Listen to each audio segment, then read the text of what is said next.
23 मार्च 1931 94 साल हो गए उस दिन से जिस दिन राजगुरु सुखदेव और भगत सिंह शहीद हुए थे।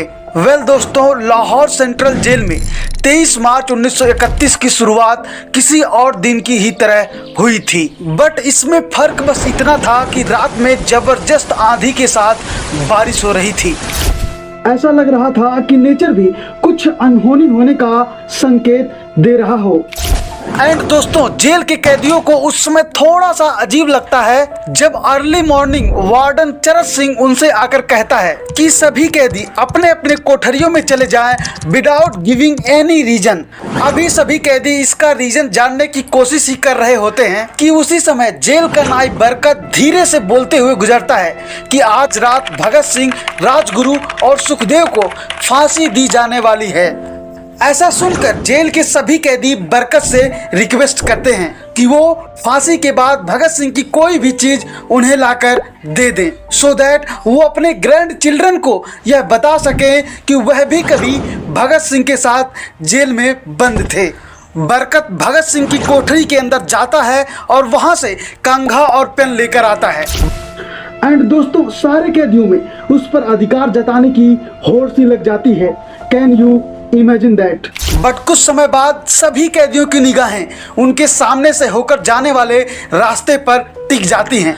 ऐसा इसलिए क्योंकि भगत सिंह और उनके साथी फांसी पर लटकाए जाने के लिए उसी रास्ते से गुजरने वाले थे।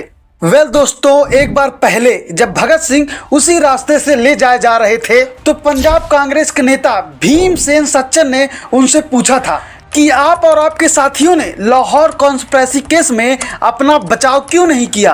भगत सिंह रिप्लाई करते हैं, इंकलाबियों को मरना ही होता है क्योंकि उनके मरने से ही उनका अभियान मजबूत होता है, अदालत में अपील करने से नहीं। एंड दोस्तों, यहाँ पर एक बात और, वार्डन चरत सिंह भगत सिंह के वेल विशर थे। चरत सिंह की वजह से ही लाहौर की द्वारिका लाइब्रेरी से भगत सिंह के लिए किताबें निकालकर जेल के अंदर आ पाती थी। दोस्तों, भगत सिंह जेल के कठिन जिंदगी के आदी हो चुके थे। उनके कोठरी नंबर 14 का फर्श पक्का नहीं हुआ था, उस पर घास उगी हुई थी।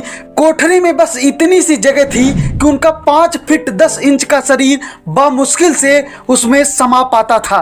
भगत सिंह को फांसी दिए जाने के 2 घंटे पहले उनके वकील प्राणनाथ मेहता भगत सिंह से मिलने आते हैं। एंड दोस्तों, मेहता बाद में लिखते हैं, भगत सिंह अपनी छोटी सी कोठरी में एक पिंजरे में बंद शेर की तरह चक्कर लगा रहे थे। भगत सिंह ने मुस्कुराकर मेहता का स्वागत किया और पूछा कि क्या आप मेरी किताब रिवॉल्यूशनरी लेनिन लाए या नहीं। जब मेहता उन्हें किताब देते हैं तो भगत सिंह उसे उन्हीं के सामने रीड करने लगते हैं। ऐसा लग रहा था कि उन्हें भी आभास हो गया था कि अब उनके पास ज्यादा समय नहीं बचा है। मेहता ने उनसे पूछा, क्या आप देश को कोई संदेश देना चाहेंगे? भगत सिंह कहते हैं, सिर्फ 2 संदेश, साम्राज्यवाद मुर्दाबाद और इंकलाब जिंदाबाद। इसके बाद भगत सिंह कहते हैं कि वो पंडित नेहरू और सुभाष चंद्र बोस को मेरा धन्यवाद पहुंचा दें, जिन्होंने मेरे केस में डीपली इंटरेस्ट लिया था। भगत सिंह के साथी रहे शिव वर्मा अपनी किताब रिमिनिसेंस ऑफ फेलो रिवॉल्यूशनरी के पेज नंबर 52 पर लिखते हैं, मैं भी उसी जेल में था जिस जेल में भगत सिंह को रखा गया था। एक शाम हमारे जेल के ताले खोले गए और हमें बाहर निकलने के लिए कहा गया। सरकार चाहती थी कि भगत सिंह के फांसी से पहले हमें वहां से हटा दिया जाए। दोस्तों, भगत सिंह से मिलने के बाद मेहता राजगुरु से मिलने के लिए पहुंचते हैं। राजगुरु के अंतिम शब्द थे, हम जल्द मिलेंगे। सुखदेव प्राणनाथ मेहता को याद दिलाते हैं कि वो उनके मौत के बाद जेलर से वो कैरम बोर्ड ले लें जो उन्होंने कुछ महीने पहले ही उन्हें दिया था। फाइनली मेहता के जाने के बाद जेल अधिकारियों ने तीनों क्रांतिकारियों को यह बता दिया कि उनको वक्त से 12 घंटे पहले फांसी की सजा दी जाएगी और ऐसा ऐलान किया गया कि अगली सुबह 6 बजे के बजाय उन्हें उसी शाम 7 बजे फांसी पर चढ़ा दिया जाएगा। भगत सिंह मेहता द्वारा दिए गए किताब के कुछ पन्ने ही पढ़ पाए थे। उनके मुंह से निकला, क्या आप मुझे इस किताब का एक अध्याय भी समाप्त नहीं करने देंगे? वेल दोस्तों, भगत सिंह ने जेल के मुस्लिम सफाई कर्मी बेबे से यह रिक्वेस्ट करी थी कि वो उनको फांसी से पहले घर का खाना लाकर खिला दें, बट बेबे भगत सिंह की इस आखिरी इच्छा को पूरा नहीं कर पाते हैं, क्योंकि भगत सिंह को निर्धारित समय से 12 घंटा पहले ही फांसी देने का डिसीजन ले लिया गया। वेल दोस्तों, थोड़ी देर बाद तीनों क्रांतिकारियों को फांसी की तैयारी के लिए उनके कोठरियों से बाहर निकाला गया। फिर तीनों का एक एक करके वजन लिया गया। सबके वजन पहले से बढ़ चुके थे। उनसे कहा गया कि वे अपना आखिरी स्नान करें और फिर उनको काले कपड़े पहनाए गए। बट दोस्तों, उनके चेहरे खुले रखे गए ताकि बाकी के कैदियों में खौफ पैदा किया जा सके।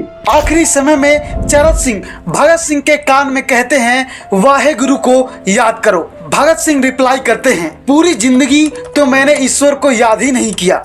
असल में मैंने कई बार गरीबों के कलेश के लिए ईश्वर को कोसा भी है। अगर अब मैं उनसे माफी मांगूंगा तो वो कहेंगे कि इससे बड़ा डरपोक कोई नहीं है। इसका अंत नजदीक आ रहा है तो इसलिए यह माफी मांग रहा है। जैसे ही घड़ी ने 6 बजाए, कैदियों ने दूर से आते हुए कुछ लोगों के पैरों की आवाज सुनी। सडनली जोर जोर से इंकलाब जिंदाबाद, हिंदुस्तान आजाद हो के नारे सुनाई देने लगते हैं।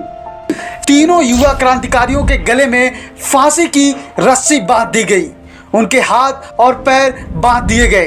तभी जल्लाद ने उनसे पूछा, सबसे पहले कौन जाएगा? सुखदेव ने सबसे पहले फांसी पर लटकने के लिए कहा। वहां मौजूद सभी अधिकारी उन 100 के पास जाने से घबरा रहे थे। बाद में उन 100 को नीचे उतारा गया और वहां मौजूद डॉक्टरों ने उन्हें मृत घोषित किया। वेल दोस्तों, योजना थी इन सब का अंतिम संस्कार जेल में ही किया जाएगा, बट फिर यह विचार त्यागना पड़ा क्योंकि अधिकारियों को आभास हुआ कि जेल में धुआं उठता देख बाहर खड़ी भीड़ उन पर हमला कर सकती है। इसीलिए जेल की पिछली दीवार तोड़ी गई, उसी रास्ते से ट्रक अंदर लाया गया और उस पर बड़े ही अपमानजनक तरीके से उन 100 को एक सामान की तरह फेंक दिया गया। पहले तय किया गया था कि उनका अंतिम संस्कार रावी के तट पर किया जाएगा, लेकिन रावी में पानी बहुत ही कम था, इसलिए सतलुज के किनारे 100 को जलाने का डिसीजन लिया गया। वेल दोस्तों, भगत सिंह का नाम सुनते ही बहुत से लोगों के दिमाग में हथियार और वायलेंस जैसे शब्द आते हैं, बट अगर आप भगत सिंह की लाइफ को स्टडी करोगे तो रियलिटी कुछ और ही नजर आएगी। एक्चुअली भगत सिंह अपने जमाने के फियर्स इंटेलेक्चुअल कंसीडर किए जाते थे। Thank you.